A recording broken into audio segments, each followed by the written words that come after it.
Assalamu alaikum. Today I am going to discuss the current affairs of 1st and 2nd August 2022. आज की हम video start करते हैं।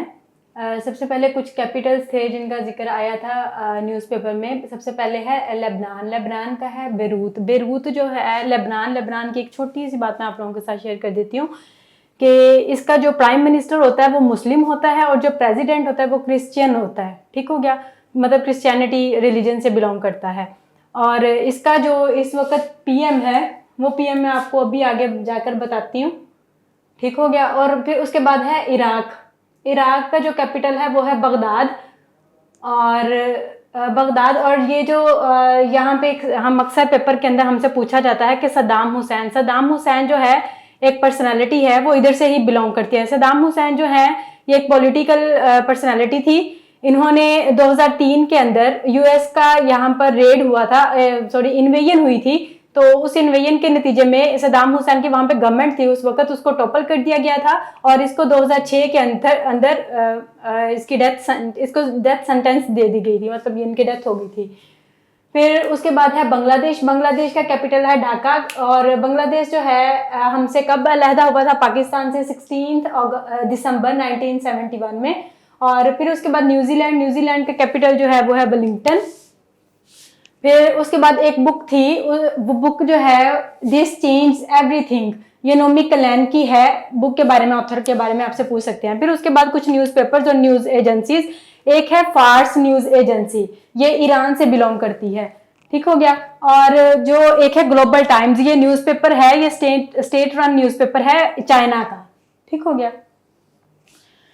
फिर उसके बाद प्राइम मिनिस्टर्स, कुछ कंट्रीज के प्राइम मिनिस्टर। सबसे पहले है लेबनान का। मैंने आप लोगों को बताया कि लेबनान का कैपिटल बेरूत है। इसका जो प्राइम मिनिस्टर इस वक्त है वो है नजीब मुकाती और ये मुस्लिम है।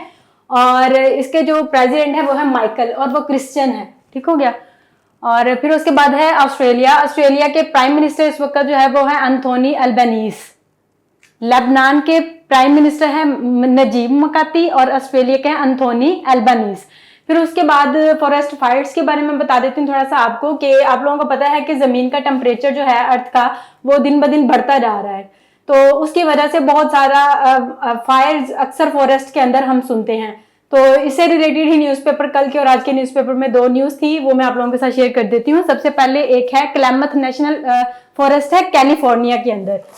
ये इस कैलिफोर्निया के अंदर फॉरेस्ट है और यहाँ पर आग लगी हुई है और इसको कहते हैं, आग को एक स्पेशल टर्म आप कह लें वो है, उसके लिए यूज की जा रही है एमसी किन्ने फायर। ठीक है, आप लोगों ने ये याद रखना है कि ये कहाँ पे फॉरेस्ट है, कैलिफोर्निया के अंदर।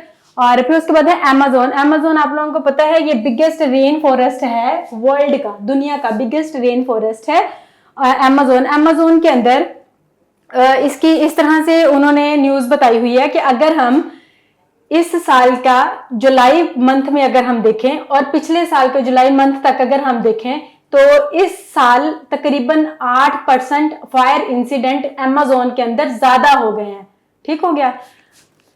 फिर उसके बाद कुछ स्पेस से रिलेटेड कुछ न्यूज थी। स्पेस से रिलेटेड मैंने पहले ही आप लोगों को बताया था कि चाइना के एक टांगगोंग एक उनका स्पेस स्टेशन है जो चाइना बिल्ड कर रहा है। तो उसके लिए मॉड्यूल्स 3 उसके मॉड्यूल्स है। पहला उसने भेज दिया था अप्रैल 2021 में। दूसरा जो है मैंने उस दिन आप लोगों के साथ शेयर किया है कि 2022 के अंदर लेटेस्ट भेजा है। अच्छा, इसके ना न्यूज़पेपर के अंदर ये न्यूज आई थी कि जब स्पेस के अंदर ये अपना मॉड्यूल भेजते हैं तो एक मॉड्यूल तो चला गया, जो सेंट्रल पार्ट था वो तो मूव करने लग गया ऑर्बिट में। ठीक हो गया।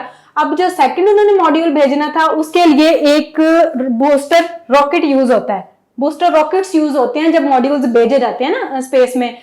तो ये जो है जो बूस्टर रॉकेट है, अगर इसने मॉड्यूल जब वहां पे इसने प्लेस, जो पहला मॉड्यूल एग्जिस्ट कर रहा था उसके साथ सेकंड मॉड्यूल को जाके लगा दिया, तो ये जो बूस्टर रॉकेट होता है इसको डिस्ट्रॉय करना होता है। ठीक हो गया, स्पेस में, ताकि ये जमीन वगैरह पे ना आ जाए और नुकसान ना हो। तो लेकिन अभी यूएस ने क्लेम किया है कि उसने चाइना को कहा है कि आप लोगों ने जो मॉड्यूल भेजा था उसके लिए जो बूस्टर रॉकेट यूज किया था उसके कुछ पार्ट्स जो हैं वो जमीन पर, सोलो आइलैंड जो है ना उधर आकर गिरे हैं। ठीक हो गया, लेकिन वहां पर ज्यादा नुकसान नहीं हुआ। फिर उसके बाद है meeting treaty of non proliferation of nuclear weapons. अच्छा, ये जो है इसको एनपीटी कहते हैं। इसकी जो एग्जिस्टेंस हुई थी या फिर इसकी एप्लीकेशन जो हुई थी वो 1970 के अंदर हुई थी। अब इसकी 10th रिव्यू कॉन्फ्रेंस चल रही है, अभी स्टार्ट हुई है 1 अगस्त कल से स्टार्ट हुई है और ये 26 अगस्त तक चलेगी और ये न्यूयॉर्क के अंदर हो रही है। न्यूयॉर्क, ठीक हो गया, यूएसए के अंदर, अमेरिका, न्यूयॉर्क अमेरिका के अंदर। फिर उसके बाद कुछ पर्सनालिटीज के बारे में था। पर्सनालिटी एक प्रिंस चार्ल्स के बारे में बताया हुआ था। प्रिंस चार्ल्स जो है, पहले मैं आप लोगों को बता देती हूँ उसामा बिन लादेन कौन थे। उसामा बिन लादेन जो है ये एक ग्रुप था अफगानिस्तान के अंदर जिसको हम अलकायदा कहते हैं। अलकायदा के ये फाउंडर है, बेसिकली ये सऊदी अरेबिया से बिलोंग करते थे उसामा बिन लादेन, लेकिन इन्होंने अलकायदा ग्रुप जो है वो अफगानिस्तान के अंदर भी बनाया वहां पर जाकर अफगानिस्तान के अंदर। तो अब वो उनकी तो डेथ हो गई थी, एबटाबाद में इनका कोई हुआ था तो वहां पे उसामा बिन लादेन की डेथ हो गई थी। हम फर्दर इसको डिस्कस करेंगे, आप खुद भी चेक कर लें कि एबटाबाद में हुई थी। फिर ये मैं आपको आज की जो न्यूज है वो बता देती हूँ। अब बिन लादेन, उसको क्या हम कहते हैं, उसामा बिन लादेन, तो उसकी जो फैमिली है उसको लादेन्स फैमिली कहते हैं, लादेन्स फैमिली, ठीक हो गया। उसने प्रिंस चार्ल्स को उसके चैरिटेबल ट्रस्ट के लिए, प्रिंस चार्ल्स का एक चैरिटेबल ट्रस्ट है, उसके लिए तकरीबन 1.19 मिलियन डॉलर्स दिए हैं, ठीक हो गया। फिर उसके बाद नैन्सी पेलोसी। नैन्सी पेलोसी जो है ना, ये यूएस हाउस ऑफ रिप्रेजेंटेटिव्स जो है उसकी स्पीकर हैं। अभी इन्होंने पहले नैन्सी पेलोसी का इन्होंने अनाउंसमेंट की थी कि ये एशिया पैसिफिक जो रीजन है उधर ये विजिट करेंगे, तो ताइवान भी उसी के अंदर आता था। ताइवान, आप लोगों को पता है कि ताइवान का जो है चाइना इसको अपनी टेरिटरी मानता है, तो अगर यूएसए की वहां पे हो जाती है, बढ़ जाता है तो चाइना के लिए नुकसानदायक होगा। अब चाइना को ये बात पसंद नहीं है कि नैन्सी पेलोसी ताइवान के अंदर भी आए, तो चाइना ने कल न्यूज़पेपर के अंदर उसको कहा था कि अगर नैन्सी पेलोसी आती है ताइवान में तो उसके लिए ये बेहतर नहीं होगा यूएसए के लिए, ठीक हो गया। तो अभी जो है नैन्सी पेलोसी का विजिट स्टार्ट हो गया पैसिफिक रीजन के अंदर, लेकिन उन्होंने जब नैन्सी पेलोसी ने अनाउंसमेंट की है, उसके जो यूएसए की तरफ से जो अनाउंसमेंट आई थी उसके अंदर उन्होंने दूसरी कंट्रीज का तो नेम लिया हुआ था कि हम इस इलाके के अंदर नैन्सी पेलोसी विजिट करेगी, लेकिन ताइवान का जिक्र अंदर नहीं था। तो अब देखें वो विजिट करती है या नहीं करती, ठीक है। अगर नेक्स्ट न्यूज में आए तो मैं आप लोगों को जरूर बताऊंगी। फिर उसके बाद है फाइडल रमूस। ये जो है ना, ये फिलिपाइन का एक्स प्रेसिडेंट थे, इनकी डेथ हो गई है 31 जुलाई को। अच्छा, फिलिपाइन का कैपिटल जो है वो मैंने आप लोगों को पहले बताया था मनीला है, ठीक है, मनीला। और मनीला के अंदर एक ऑर्गेनाइजेशन का हेडक्वार्टर है, वो है एशियन डेवलपमेंट बैंक। अगर आपसे कोई पूछे कि एशियन डेवलपमेंट बैंक का हेडक्वार्टर किधर है तो आप लोगों ने कहना है मनीला फिलिपाइन के अंदर, ठीक हो गया।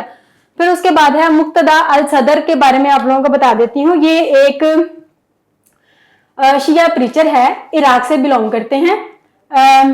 यूं समझ लें कि ये जिस तरह से पार्टीज होती हैं ना, इस तरह से इनका भी इलेक्शन हुए थे, मतलब ये भी इलेक्शन के लिए लड़ रही थी ये पार्टी, और साथ एक और भी है पार्टीज की, और भी पार्टीज होंगी। वहां पे इलेक्शंस हुए, पहले तो वहां पे इंस्टेबिलिटी चल रही है इराक के अंदर। मैंने आपको बताया सदाम हुसैन जब से उनकी असैसिनेशन हुई, उनको डेथ सेंटेंस हुई है, उसके बाद से इराक के हालात खराब हैं, ठीक नहीं है। तो अभी वो गवर्नमेंट लेके आना चाह रहे थे। उनमें से एक पार्टी जो उभरी थी ये इसकी है, मुक्तदा अल सदर की, ये शिया प्रीचर है। ये वहां पर गवर्नमेंट लेके आना चाह रहे हैं, साथ और भी पार्टीज हैं। अब ये इनके इलेक्शंस हुए थे 2021 में, अक्टूबर 2021 के अंदर, लेकिन और उस इलेक्शन के अंदर इसने विन भी किया था, इसने मतलब इसको ज्यादा वोट इसी को मिले थे, लेकिन कोई वजह हुई तो ये वहां पर हुकूमत नहीं बना सकी इराक के अंदर। तो तब से ही पॉलिटिकल डेडलॉक अभी भी चल रहा है। और इसके बारे में न्यूज ये आई हुई थी कि आजकल इनके प्रोटेस्ट वगैरह चल रहे हैं, उनका जो कोई जोन होता है उसमें इनका स्पेशल जोन कोई होता है, वहां पर इनके प्रोटेस्ट चल रहे हैं, ठीक हो गया। इसका लेकिन हम नेक्स्ट वीडियोस के अंदर और भी इसको अच्छी तरह से डेप्थ के साथ डिस्कस करेंगे। फिर उसके बाद कुछ गेम्स के बारे में बता देती हूँ। ये है इम्मा एमसीकियोन। ये स्विमर है ऑस्ट्रेलिया की और बहुत अच्छी स्विमर है। ये 1994 के अंदर शायद इनकी बर्थ हुई थी, ठीक हो गया। फिर उसके बाद है इसको जो है जो कॉमनवेल्थ गेम्स की मोस्ट सक्सेसफुल एथलीट बी का भी इसने रिकॉर्ड कायम किया है, इसको ये मिला है, ठीक है। कॉमनवेल्थ गेम्स के अंदर इसको क्या कहा गया है, most powerful athlete of Commonwealth games. फिर उसके बाद है एशियन फुटबॉल फेडरेशन की एक अनाउंसमेंट आई है। उसने कहा है 2026 के अंदर जो वुमेन का एशियन कप होने जा रहा है उसके लिए कुछ ममालिक ने अपनी इंटरेस्ट शो किया है कि हम वो कंडक्ट करवाना चाह रहे हैं। ठीक हो गया। अब वो ममालिक हम देख लेते हैं कौन कौन से हैं। उसमें से एक सऊदी अरेबिया है, फिर उसके बाद है उज्बेकिस्तान और ऑस्ट्रेलिया और जॉर्डन। ठीक हो गया। ये 4 ममालिक हैं जिन्होंने कहा है कि अपनी इंटरेस्ट का इजहार किया है, कि इंटरेस्ट शो किया है कि हम 2026 का वुमेन एशियन कप कंडक्ट करवाना चाह रहे हैं। ठीक है। फिर उसके बाद है 2026 का फुटबॉल वर्ल्ड कप जो है वो कौन सी कंट्रीज कंडक्ट करवाएंगी। ये 3 कंट्रीज हैं, यूएसए, कनाडा और मैक्सिको। ये तीनों मिलकर इसको कंडक्ट करवाएंगी। तो आप लोगों को एक बात बता देती हूँ कि फुटबॉल वर्ल्ड कप के अंदर पाकिस्तान ने आज तक नहीं पाकिस्तान जा सका। ठीक हो गया। लेकिन 2022 का जो कतर के अंदर फुटबॉल कप होने जा रहा है उसके जो बॉल्स हैं वो सियालकोट पाकिस्तान के अंदर बनेंगे। ठीक है। फिर उसके बाद है पाकिस्तान हॉकी फेडरेशन के इस वक्त प्रेसिडेंट कौन है? खालिद सज्जाद खोकर। आज के लिए इतना ही। तो मैं स्टूडेंट्स अक्सर ड्रॉप कर रहे होते हैं मैसेज के, थोड़ी सी डिटेल्स बताया करें। डिटेल्स मैं इस वजह से नहीं बताती, थोड़ी वीडियो लेंथी हो जाती है। तो मैंने आज वैसे कोशिश की है कि कुछ और भी अंदर डिटेल्स डालूं। तो नेक्स्ट इंशाल्लाह साथ साथ मैं डालती रहूंगी। मैं थोड़ी देर के लिए साइड पे हो जाती हूँ, आप लोग स्क्रीनशॉट लेने इसका।